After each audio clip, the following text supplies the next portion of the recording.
0 to hero. Insurance industry එකේ 0 විදියට පටන් ගත්තු හීරෝ වෙච්ච දැවැන්තයන් එක්ක අභිමුඛව කරන මිනිත්තු කිහිපයක සංවාදය. අද දිනේ අපිත් එක්ක සම්බන්ධ වෙන්නේ එවැනිම 0 විදියට පටන් ගත්තු හීරෝ කෙනෙක් වෙච්ච අති දැවැන්ත චරිතයක්. එතුමා executive director, principal officer, chief executive officer of Apico Insurance PLC, Dr. Kalum Senanayake.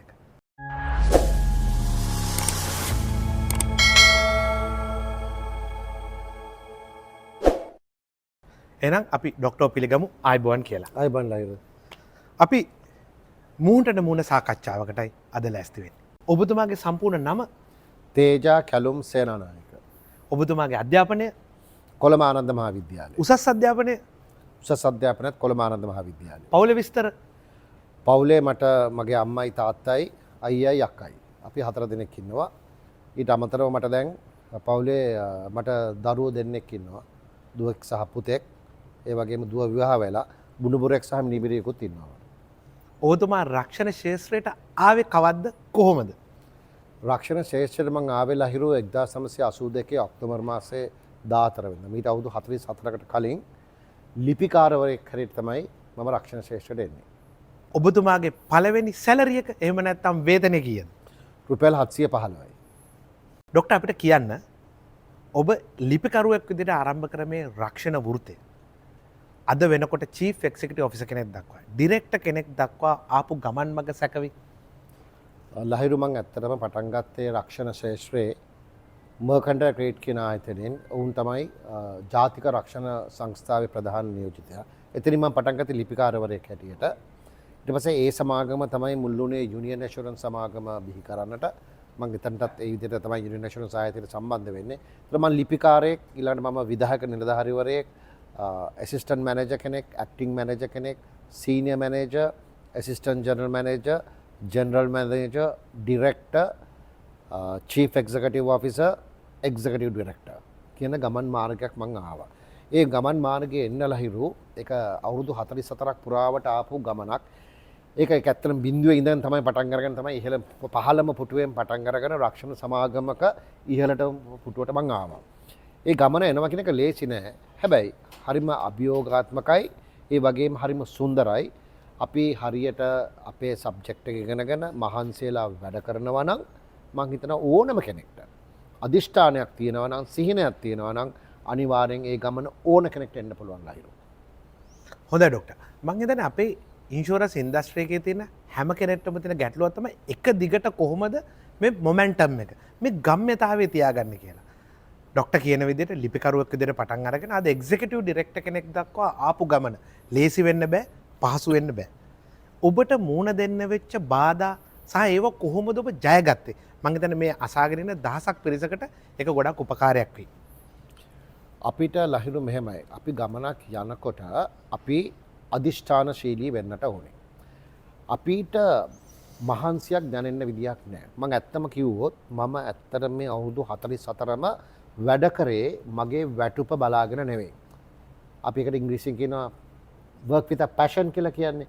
මම ඇත්තටම හරිම තෘප්තියක් ලබනවා මම කරන රැකියාව තුළින්. ඉතින් මම මේ වැඩ කටයුතු කරද්දී මම එකක් හරිම අවංකභාවයෙන් තමයි මම වැඩ කටයුතු කරන්නේ. මම හරිම අවංකභාවයෙන් තමයි මගේ වැඩ කටයුතු කරන්නේ.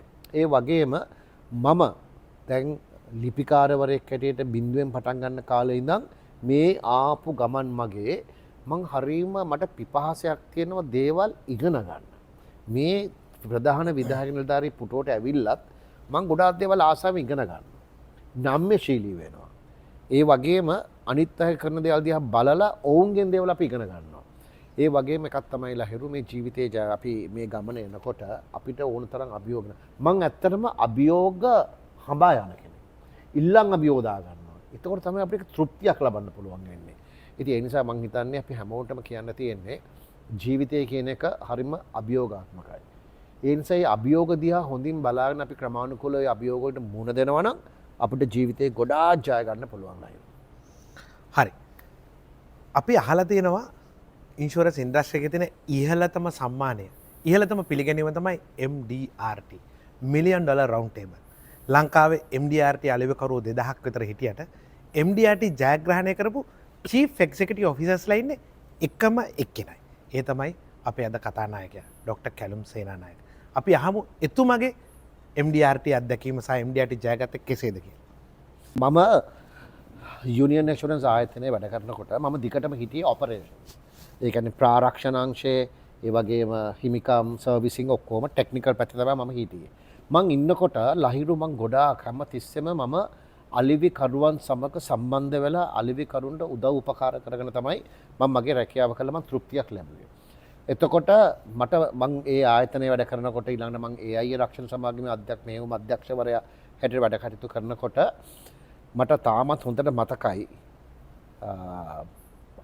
අවුරුද්දේ අවසානයේ සමහර රෑ 12ට ඔන්න මෙන්න තියලා MDRT ලාභීන් බිහි වෙන්න මගේ අතින් මම ගොඩාක් උදව් උපකාර කරලා තියෙනවා. ඒක ඒ මගෙන් ඒ අත්දැකීම් ලැබුව කට්ටිය දන්නවා. එතකොට මට මේ MDRT මං සෑහෙන ප්‍රමාණයක් බිහි වෙන්න මං උදව් උපකාර කරලා තියෙනවා. එහෙම කරද්දී හැමතිස්සෙම මගේ හිතේ රැව් පිරරැව් දුන්නා මම දවසක MDRT ගහන්න ඕනේ කියලා.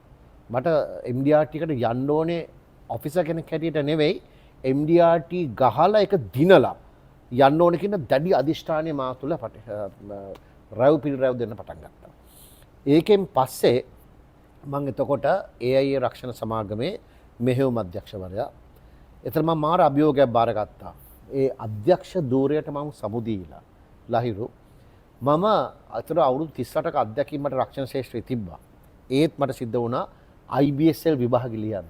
ලියලා මම එතන බැච් ටොප් වෙලා ඩිස්ටින්ක්ෂන් එකක් අරගෙන දවස් 133ක් ඇතුළත අර කොවිඩ් කාලේ 2020 අවුරුද්දේ රට ලොක්ඩවුන් වෙලා තියෙද්දි ඒ එච්චර ප්‍රශ්න තියෙද්දිත් මම පාරිභෝගිකයන් දුරකථනයෙන් කතා කළා. ඒ කාලේ මෙච්චර මේදී තාක්ෂණ තිබ්බේ නැහැ. අපිට Zoom තාක්ෂණ එහෙම දුරකථනයෙන් කතා කළා. ඔක්කොම කරලා ඔප්පු 34 පාරිභෝගිකයන් 34 දෙනෙක් හම්බෙලා ඔවුන්ට ජීවිත සහ සෞඛ්‍ය රක්ෂණ විකුණලා තමයි මම මේ MDRT කියන එක දින 133ක් ඇතුළත 2020 අවුරුද්දේ ලබා ගත්තේ. මේක කරද්දී ඇත්තටම මම පුදුම අභියෝගයක් තිබ්බා. මට තිබ්බනේ දවසක මට MDRT දිනන්න ඕනේ කියන සිහිනය.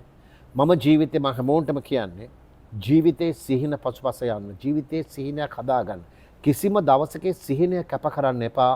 ඒ සිහිනය වෙනුවෙන් කැප කරන්න. මගේ හොඳම උදාහරණය මම අධ්‍යක්ෂ ධූරයක් කැප කරලා රක්ෂණ නියෝජිතයෙක් බවට පත් වෙලා MDRT කුසලානය දිනාගෙන ඊට පස්සේ නැවත වරක් මම අධ්‍යක්ෂවරයෙක් ප්‍රධාන විද්‍යාඥ නිලධාරියෙක් වුණා.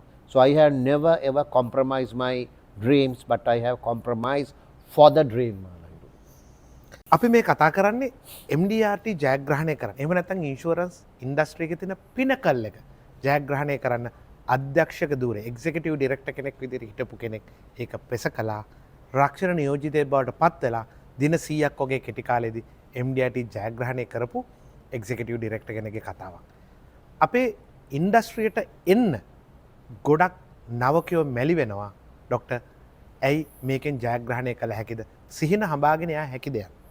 මම හිතන්නේ ડોක්ටර් කැලුම්ගෙන් අපි අහන්න කැමති අලුතෙන්ම ඉන්ෂුරන්ස් ඉන්ඩස්ට්‍රි එකට සම්බන්ධ වෙන කෙනෙක්ට ඔබතුමාට දෙන්න තියෙන උපදෙස් මොකක්ද? ලහිරු මේ ලෝකේ කරන්න බෑ කියලා කිසිම දෙයක් නැහැ. මේ ලෝකේ ඕන දෙයක් අපිට කරන්න පුළුවන්. හැබැයි ඒ කරන දේ කරන ක්‍රමවේදයක් තියෙනවා. ඉස්සෙල්ලා අපි අදිෂ්ඨානශීල වෙන්න ඕනේ අපිට මේ දේ කරන්න පුළුවන් කියලා. මම දන්නවා මගෙත් එක්ක වැඩ කරපු යුනියන් ඇෂුරන්ස් ආයතනයේ AI රක්ෂණ සමාගමේ අවුරුදු 20 25 ඉඳන්ම හැම අවුරුද්දම MDRT ගන්න කට්ටිය ඉන්නවා. ඒ වගේම හොඳට සල්ලි හම්බ කරන කට්ටිය ඉන්නවා. මම ඔබට අලුතෙන් එන කට්ටියට හොඳ පණිවිඩයක් දෙන්නම්. ඔබ මතක තියාගන්න ඔබට ජීවිතේ හොඳට සල්ලි හම්බ කරලා හොඳ පොහොසතෙක් වෙන්න ඕනේ නම් මෙන්න රස්සාව. මෙන්න ක්‍රමය. ඔබ හොඳට ඇවිල්ලා හොඳට සබ්ජෙක්ට් එක ඉගෙන ගන්න. මේ ප්‍රොඩක්ට්ස් මොනවද, විකුණන ක්‍රම මොනවද, උද ජේෂ්ඨයන් දිහා බලන්න. MDRT දිනපො කට්ටිය වැඩ කරන ආකාරය දිහා බලන්න. ඒගොල්ලෝ කන්ටැක්ට්ස් ඇති කරගන්නේ කොහොමද කියලා බලන්න. ඒ වගේම ඒගොල්ලෝ කොහොමද කස්ටමර්ස් එක්ක කතා කරන්නේ කොහොමද කියලා හොඳට බලන්න. අපිට හැමතිස්සෙම මතක තියාගන්න අපිට අලුතෙන් ආවට පස්සේ අපේ ජේෂ්ඨයන් වැඩ කරන්නේ කොහොමද? කොහොමද ඒගොල්ලෝ කතා බහ කරන්නේ? කොහොමද ඒගොල්ලෝ මෙච්චර මහන්සිලා වැඩ කරන්නේ කියන එකට හොඳට බලාගත්තොත් ඔබට මේ ලෝකේ ජය ගන්න පුළුවන්. ඔබ හොඳින් මතක තියාගන්න අපි අලෙවි කරුවෙක් කියන්නේ. ඔබ නවකයෙක් හැටියට ආවට මමත් නවකයෙක්නේ රක්ෂණ ශේෂ්ත්‍රයට අවුරුදු 47කට කලින් මම ක්ලාක් කෙනෙක්. අද මම මුල්ම පුටුවේ ඉන්නේ. හැබැයි මමත් ඇවිල්ලා ඉගෙනගෙන තමයි පොඩ ඉගෙනගෙන තමයි අපි ආවේ. ඒ වගේ අලුතෙන් එන කෙනෙක්. ඔබ මතක තියාගන්න ඔබට ලස්සන ගෙයක් හදාගන්න ඕනේ නම් ඔබට ලස්සන වාහනයක යන්න ඕනේ නම් හොඳ බ්‍රෑන්ඩඩ් ටෙලිෆෝන් එකක් පාවිච්චි කරන්න ඕනේ නම් හොඳ ලස්සනට ඇඳලා පැඳලා ඉන්න පුළුවන් නම් මෙන්න රස්සාව. මේක හරියට අපි වැඩ කරගත්තොත් අපිට ඉලක්කම් 7 වැටුපක් මාස්පතා ගන්න පුළුවන්. හැබැයි පුතා අපි අදිෂ්ඨානශීලීව අපි මහන්සි වෙලා කැප වෙලා වැඩ කරන්න ඊට පස්සේ නිකාම ඔබට මේක ගඟක් ගන්නවා වගේ ඔබ කරේ මුදල් එන එක එන්න පටන් ගන්නවා. මං හිතන්නේ ඒක තමයි ලහිරු මට මේගොල්ලන්ට දෙන්න තියෙන හොඳම පණිවිඩය. ඔබ ව්‍යවසායකයෙක් කියලා හිතන්න. ඔබ බිස්නස්මන් කෙනෙක්. ආයි නිකම් මේ රක්ෂණ අලෙවිකරුවෙක් නෙමෙයි. ඔබ කරන්නේ ඔබේම ව්‍යාපාරයක් පටන් ගන්න යන්නේ. මේ ව්‍යාපාරය හොඳට සල්ලි හම්බ කරන ව්‍යාපාරයක් බවට පත් කරන්න පුළුවන්. ඒ සිහිනය ඇති කරගෙන මගදී දාලා යන්නේ නැතුව එක දිගට මේ ගමන අපි යමු. ඔබට මේ ලෝකේ ජය ගන්න පුළුවන්. හොඳයි ડોක්ටර්. අපි අහන්නේ අවසාන ප්‍රශ්නෙට. මේ රක්ෂණ ශාස්ත්‍රය ඔබ කියන විදිහට මෙතරම් මුදල් හම්බ කරන්න පුළුවන් වුණත් මෙතරම් ඉදිරියට යන්න පුළුවන් වුණත් ලංකාවේ ඉන්ෂුරන්ස් ඉන්ඩස්ට්‍රියේ ඉන්න පිරිස දිහා බැලුවම අලෙවි කරුවෙක් තාම ප්‍රධාන අලෙවි විධායක නිලධාරීවරයෙක් වෙලා තියෙන අවස්ථාව ගොඩක් අඩුයි. එක අලෙවි කරුවෙක් එක සමාගමක් තුළ ගොඩාක් කාලයක් පවතින ප්‍රමාණයත් අඩුයි. අලෙවි කරුවන් කළමනාකරුවන් තමන්ගේ කොම්ෆර්ට් සෝන් එකක. එහෙම නැත්නම් ඔවුන් බොහොම සන්තෘප්ත වෙලා තියෙන සෝන් එකක ඉඳගෙන පොඩි මුදලක් ඉහළ මුදලක් හම්බ කරලා ඒක තුල ඉන්නවා. ඔවුන් එතනින් ඉදිරියට යන්නේ නැහැ. ට්‍රාන්ස්ෆෝම් වෙන්නේ නැහැ. මගේ මේ ප්‍රශ්නේ ડોක්ටර්ට අපි කොහොමද සීනියර් අලෙවිකරුවන්ට නැත්නම් සීනියර් මැනේජර්ස්ලට නෙක්ස්ට් ලෙවල් එකට යන්න ඔබතුමාගේ දෙන වසර 44ක ලිපිකරුවෙක් එක්සිකියුටිව් ඩිරෙක්ටර් දක්වා යන මහ දැවැන්ත එක්ස්පීරියන්ස් එකෙන් අපේ සමාජයට දෙන්න තියෙන පණිවිඩය. ලයිරු හොඳ වචනයක් පාවිච්චි කරා. කම්ෆර්ට් සෝන් එකේ ඉන්නවා එතනින් එළියට එන්නේ නැහැ කියලා. ඔබ එකක් හොඳට මතක තියාගන්න. ඔබට ජීවිතේ ජය ගන්න ඕනේ නම් ඔබ ඔය කම්ෆර්ට් සෝන් එකෙන් ඔය සුව පහසු කලාපෙන් එළියට එන්න ඕනේ. මම ජීවිතේ මේ අවුරුදු 44ටම කිසිම දවසක මම කම්ෆර්ට් සෝන් එකේ ඉඳලා නැහැ. අපි සුව පහසු කලාපයක ඉන්න ගියොත් අපිට ජීවිතේ දියුණු කරන්න බෑ. ඔබ හොඳට බලන්න ජ්‍යෙෂ්ඨ අලෙවිකරුවන් හැටියට මේ ශ්‍රේෂ්ඨයේ ගොඩාක් කාලයක් හිටපු අලෙවිකරුවන් හැටියට බලන්න එක්තරා පිරිසක් MDRT ගන්නවා නම් එක්තරා පිරිසක් COT යනවා නම් එක්තරා පිරිසක් TOT ගන්නවා නම් ඇයි අපිට බැරි? අපිටත් තියෙන්නේ මේ මිනිස්සුන්ට තියෙන අත්පා කකුල් මේ මඟ තමයි තියෙන්නේ. එකම දේ මොකද? ඒගොල්ලෝ වැඩ කරන විදිය ස්මාර්ට් වෙනස්. ඔබ හැමතිස්සෙම එකක් මතක තියාගන්න. ලහිරු මම හැමතිස්සෙම වැඩ කරේ අනිත් අය වැඩ කරනවට වඩා වෙනස් විදියකට. ඒතකොට තමයි ඔබ වෙනස් පුද්ගලෙක් බවටපත් වෙන්නේ. ඔබ අලෙවිකරුවන් හැටියට හොඳට බලන්න ජ්‍යෙෂ්ඨයන් වැඩ කරන විදිය බලලා ඔබ වෙනස් විදියට වැඩ කටයුතු කරන්න. ඔබ හොඳ මේ ජ්‍යෙෂ්ඨයන්ට මම කියන්නේ ඔබ හොඳ පෝර්ට්ෆෝලියෝ එකක් හදාගන්න. කස්ටමර් සර්විස් එක අපේ පාරිභෝගිකයන්ට හොඳ සර්විස් එකක් දෙන්න. සමහරක් වෙලාවට අපි අලෙවිකරුවෝ ඉන්නවා. ඔප්පුව අලෙවි කරා ඒක ගත්ත දැන් මගේ වැඩේ හරි ඊට පස්සේ අපේ සර්විස් එක අපේ අතයි හීන වෙනවා. ඒක බෑ. අපි අඩුම ගානේ මාසෙට දෙපාරක්වත් මාස දෙකකට පාරක්වත් මාස 3කට පාරක්වත් ඒ පාරිභෝගිකයා කිසිම දෙයක් නොතිබ්බත් අපි ගිහලා කස්ටමර් හම්බෙන්න ටෙලිෆෝන් කෝල් එකෙන් ආමන්ත්‍රණය කරන්න අපිට නිකම්ම ලීඩ්ස් ලැබෙනවා. ඉතින් ඒ නිසා මම හිතන්නේ ලහිරු අපි මේ වැඩ කරන විදිය පොඩ්ඩක් වෙනස් විදිහකට හිතුවොත් අනිත් අය වැඩ කරන විදිහ වැඩ කරන්න එපා.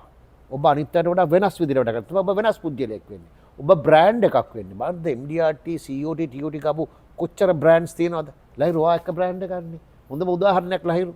මේ වගේ අපි වෙනස් විදිහට වැඩ කරලා සිහිනයක් හදාගන්න මම මෙන්න මේකට යනවා කියලා ඒ සිහින පිටිපස්සෙන් යන්න කිසිම දවසක සිහිනයක් අප කරන්න එපා.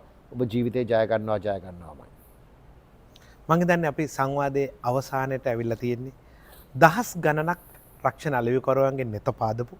ඒ වගේම රක්ෂණ ඉතිහාසයේ ලංකාව තුළ වසර 44ක් තුළදී තමන්ගේ නම බ්‍රෑන්ඩ් එකක් බවට පත් කරපු රියල් බ්‍රෑන්ඩ් එකක් එක්කයි අද අපි මේ සංවාදය පැවැත්වුවේ. ඉතින් අපි ඩොක්ටර් කැලුම් සේනානායකට තමන්ගේ ජීවිතයේ ඉදිරි සියලු කටයුතු සාර්ථක වෙන්නත් තවත් දහස් ගණනකගේ රක්ෂණයේ නෙත පාදන්න ශක්තිය ධෛර්ය ලැබෙන ලෙස අපි ප්‍රාර්ථනා කරනවා. ඔබට බොහොම ස්තුතියි.